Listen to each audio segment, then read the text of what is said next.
Andrew Williams. Thank you, Mr. Speaker. I rise on behalf of New Zealand First to speak on the Veterans Support Bill.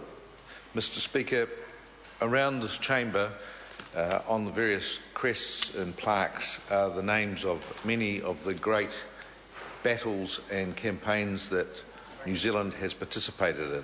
And when you look around this chamber and you see the names such as Casino, such as Korea, such as Passchendaele, such as Vietnam, Malaysia, and all the others around these walls, it is a solemn reminder to us all as members of Parliament of the huge commitment that our men and women have made in the services of this country in so many campaigns abroad, usually to uphold democracy and to ensure that others living in other parts of the world can hopefully enjoy the same quality of life that we enjoy here in New Zealand.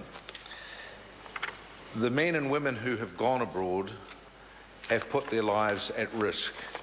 They have done that voluntarily. They have not had to go abroad. They did not have to join the services in many instances, apart from, of course, earlier in World War I and World War II when they were called up. But many in recent campaigns have done this as volunteers in the services to do this, including in the instance of Vietnam, where my brother was killed in Vietnam, and all those who went to Vietnam volunteered as regular force soldiers to go to Vietnam. They didn't have to go, but they volunteered to be part of it.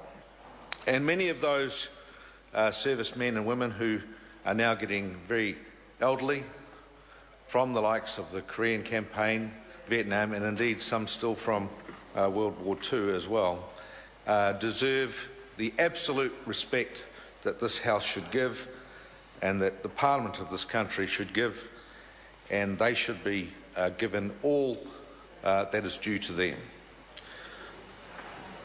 The Law Commission in 2007 put forward 170 recommendations to this House. 132 have been picked up by the government to go forward, the remainder not. In particular, the area that they have not picked up is the fact that if you have served abroad on behalf of this country, the Law Commission recommended that you should be entitled at age 65, when you're eligible to receive superannuation, to receive a veteran's pension.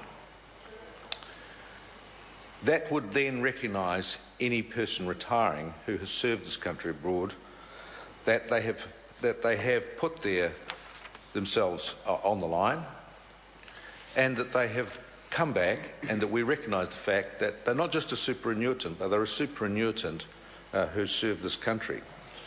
And the small amount of additional money to provide those superannuitants with a war pension, to provide them with an automatic community services card, to ensure that they retain their pension after being in hospital for more than 13 weeks, and to give them a lump sum to the spouse or family on death, is such a small amount in recognition and compensation for having served the country.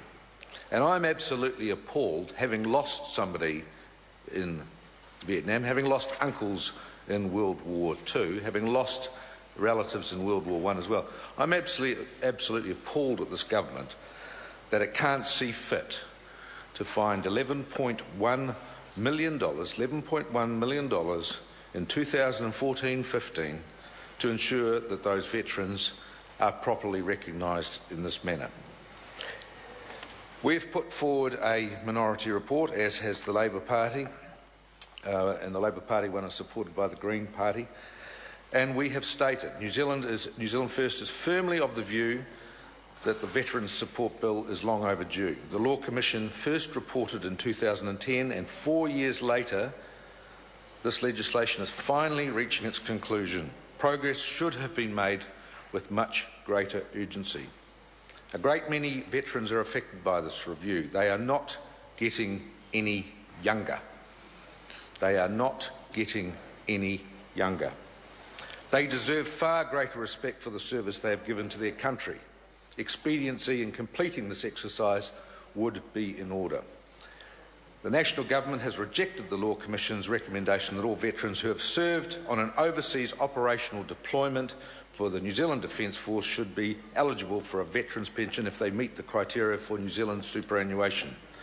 New Zealand First supports the recommendations of the New Zealand Law Commission to lower the entitlement threshold to 0%, which is strongly supported by the Royal New Zealand Returned and Services Association and many other submitters. New Zealand First does not agree with the Government's position. We strongly believe that all military veterans who meet the eligibility criteria should be entitled to receive a veteran's pension in recognition that they have served their country.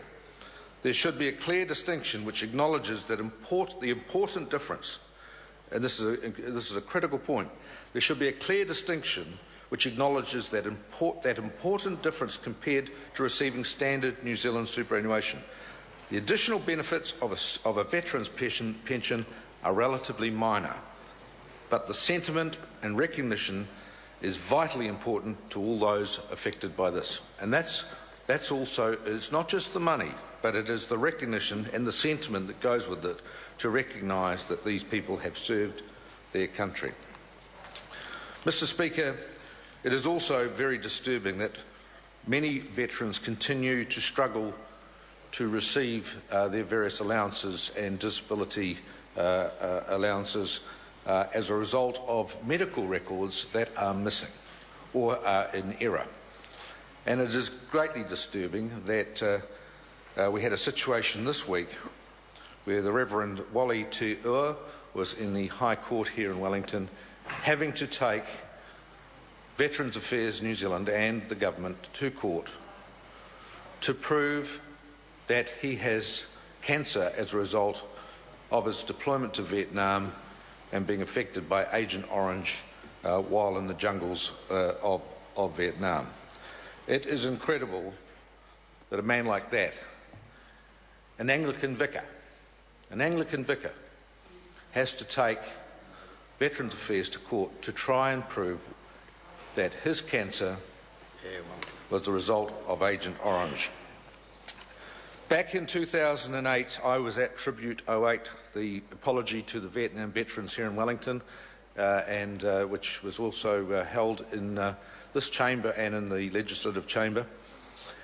And the Right Honourable Helen Clark made the apology on behalf of the government to the Vietnam veterans. At the Basin Reserve,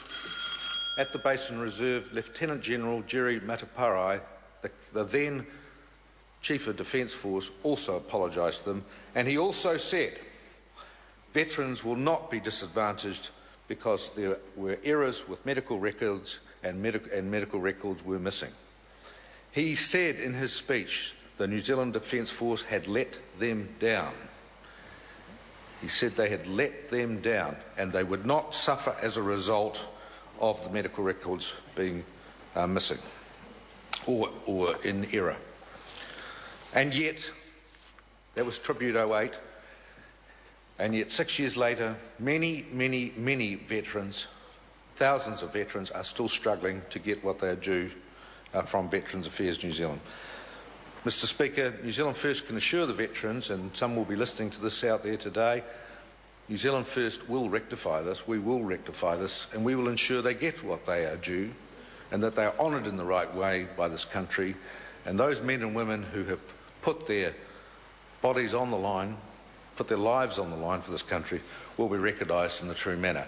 It is just very sad that so many National Party members of Parliament have not had the same close experience with many of these veterans and with the military, and I think it comes from the top down. It would be nice to think that the Prime Minister and some of those could have some heart in this and say, we will honour them, we'll do our best by them, and we will stop this once and for all.